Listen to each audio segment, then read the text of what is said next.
Com uma população de cerca de 350 mil habitantes e uma extensão territorial de 130 quilômetros quadrados, Canoas é atualmente a terceira cidade mais populosa do Rio Grande do Sul.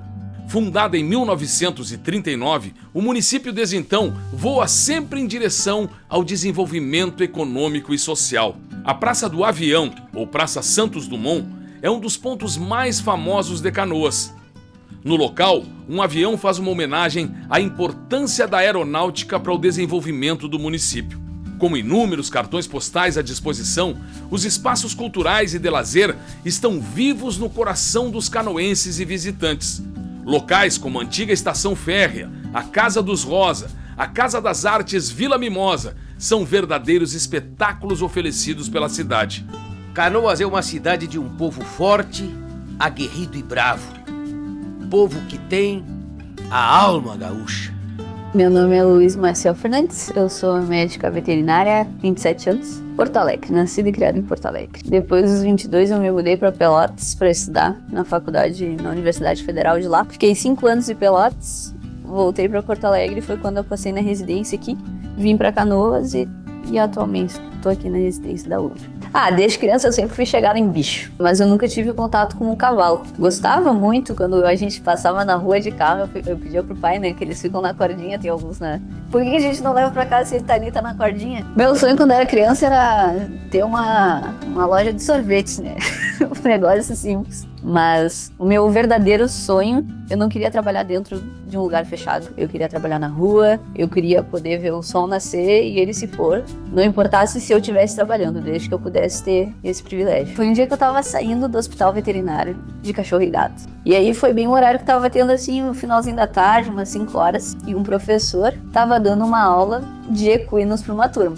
E eu ele tava ali com o cavalo, acabei assistindo um pouco da aula também. E ele tava falando que o cavalo mancava e ele via isso pelo movimento de cabeça. Aí eu tá de brincadeira comigo, né? Que baita mentira. Eu fiquei assistindo e esperei. Quando terminou a aula, eu cheguei nele, professor. Eu cheguei na metade, como é que funciona? E o cara me deu uma aula assim, me explicou tudo. Foi triquerido, muito acolhedor. Meu professor Charles Ferreira Martins. Se tu quiser, a gente vai abrir vagas todo início do ano para tu participar com a gente. E foi o que eu fiz. E aí eu me apaixonei. Larguei tudo e foquei, sabia que eu ia me dedicar pro cavalo e pra isso, porque foi uma paixão, assim. Acho que no momento que qualquer pessoa entra em contato ou começa a trabalhar com cavalo, duvido que queira fazer qualquer outra coisa nessa vida. Me chamo Adriano Chiarani da Silva, tenho 47 anos, sou reitor da Universidade Luterana do Brasil. Tudo na minha vida eu procuro uma dedicação plena naquilo que realizo. E esse foi o meu propósito durante todo o meu curso de graduação, depois na especialização, mestrado e doutorado. Essa é uma premissa que eu utilizo no meu dia a dia, realizar o melhor hoje. Porque a realização do melhor hoje, ele trará reflexo para o amanhã.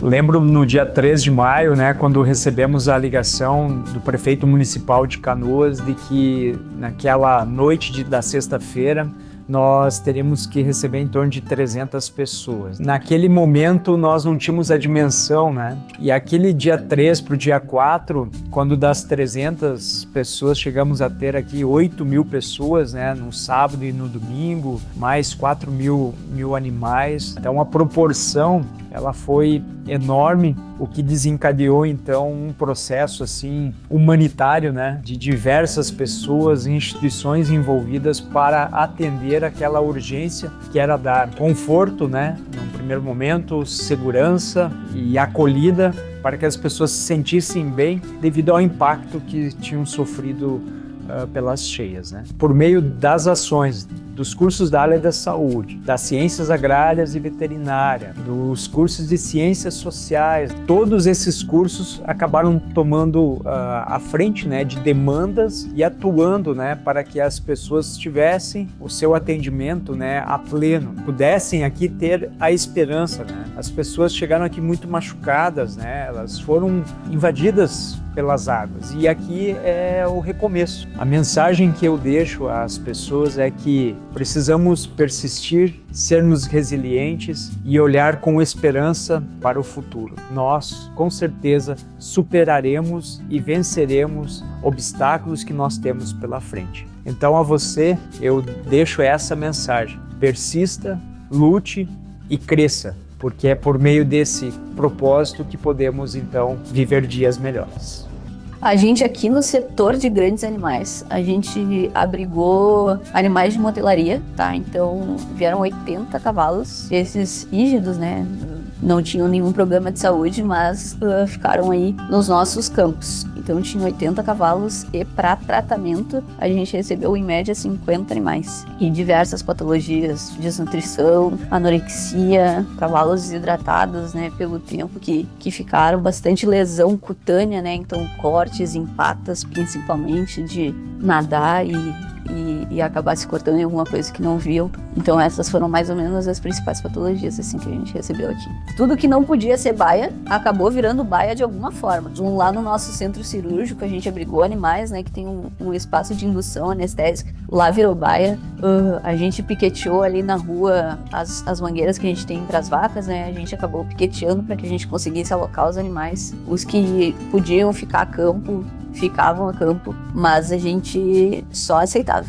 Vinha um animal e a gente tinha que dar um jeito de acolher aquele animal, tratar aquela doença e também acolher aquela família. O Caramelo foi um dos que vieram com alguma patologia, né, com alguma doença. Então o Caramelo, ele chegou para nós, como ele estava no telhado, né, ele foi anestesiado para ser retirado de lá. Então nossa primeira ação foi fazer a recuperação anestésica dele. Ele não tinha nenhuma lesão aparente, tá? Mas ele tinha sinais de desnutrição. Ele estava muito magro, também muito desidratado pelo tempo que ele estava lá, né? Nenhuma doença muito aparente, foi mais essa parte de restabelecer todo o quadro, né, corpóreo dele, e depois ele seguiu com alimentação, que era o principal no caso dele, e suplemento para ele ficar mais forte. Claro, a gente via animais em diversos casos, mas tinha no telhado um cavalo, né, via muito cachorro e gato, então, bom, para tu resgatar, tu pegava, né, e botava no bote, vai embora. O cavalo foram muitos dias e tinha pessoas fazendo diversos planos de como iam tirar ele, né.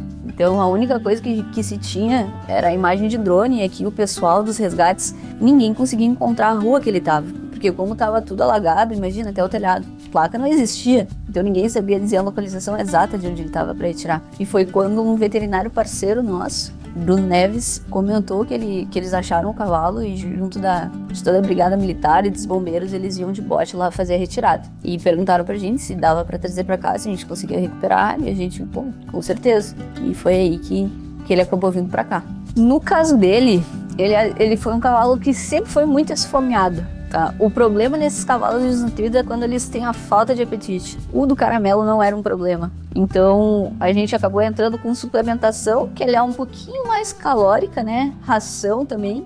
O Caramelo agora ele foi adotado oficialmente pela Obra, né? Então agora a gente pode dizer que sim, o cavalo é nosso. Então isso traz uma grande responsabilidade também, porque ele é um marco, né? Ele é um símbolo e ele tem que ser tratado como. Apesar dele ser um cavalo mais arredio, isso não isenta de tudo que ele passou, de tudo que ele fez. Então para nós é uma honra, um privilégio, só que também é uma grande responsabilidade.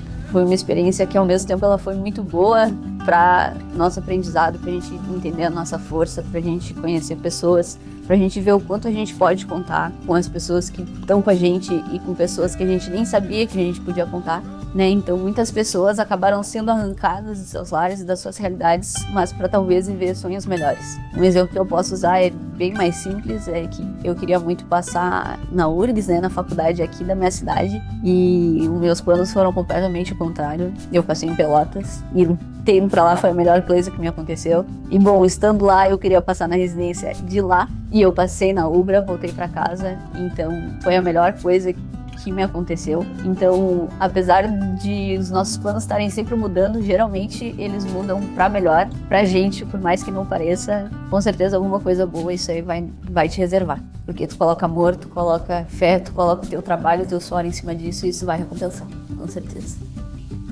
Tu és resistência, resiliência. Tua força representa um povo que chora, que ri, que sonha e está mais perto de Deus. Do pássaro, o voar, as cores e o canto, o mover na direção do sol que brilha. O céu não é limite quando se sonha acima das nuvens, porque por ter a alma gaúcha, eu sei que eu não vou morrer.